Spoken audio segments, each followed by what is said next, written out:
Assignment number 14, episode 6, part 5. Practice meditation. या एपिसोडमध्ये आपण मेडिटेशन बद्दल बोललो. 20 मिनिटाचं किमान दिवसभरातून मेडिटेशन हे प्रॅक्टिस करायला पाहिजे. आणि मेडिटेशन करण्याची सोपी पद्धत. मेडिटेशनसाठी छान निवांत ठिकाणी बसायचं, जिथे आपल्याला बाहेरचे कुठलेही आवाज येणार नाही अशा ठिकाणी बसायचं आणि 20 मिनिटं शांतपणे स्तब्ध बसायचं. मनात विचार येतील, वेगवेगळे विचार येतील, ते विचार थांबवण्याचा आपण प्रयत्न करू. तेवढे जास्त येतील ते येऊ द्यायचे, काही हरकत नाही.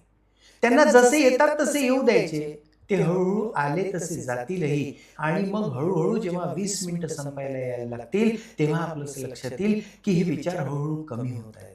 हे प्रॅक्टिस करायला लागतं. एका दिवसानं ते जमत नाही, पण आपल्याला ते करणं गरजेचं आहे. आणि अशा पद्धतीनं आपल्याला मेडिटेशनची प्रॅक्टिस करून असाइनमेंट पूर्ण करताना हे लिहायचं आहे की त्याचा परिणाम आपल्याला काय जाणवतो आहे. त्याचा परिणाम काय जाणवतो आहे हे आपल्याला लिहायचं. ही आपली असाइनमेंट आहे. यासोबतच याच एपिसोडमध्ये आपण स्लीप पॅटर्न बद्दल बोललो. आपले स्लीप पॅटर्न 10 दिवस सलग ऑब्झर्व करायचे. म्हणजे 10 दिवस आपला झोपेचा पॅटर्न, किती वाजता झोपलो, किती वाजता उठलो आणि कशी झोप आपल्याला लागली हे आपल्याला लिहून काढायचं आहे. आजकाल मोबाईलमध्ये काही ॲप्स पण असे येतात की ज्या ॲप्सच्या माध्यमातून आपल्या हातामध्ये जर स्मार्ट वॉच असेल तर ते स्लीप पॅटर्न आपल्याला कळतात.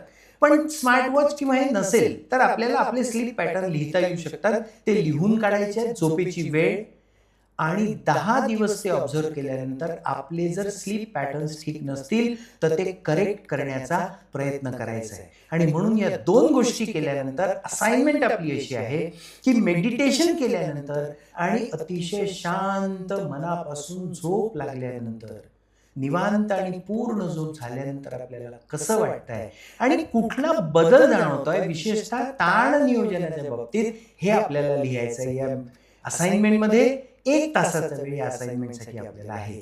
ही आहे आपली असाइनमेंट नंबर 14.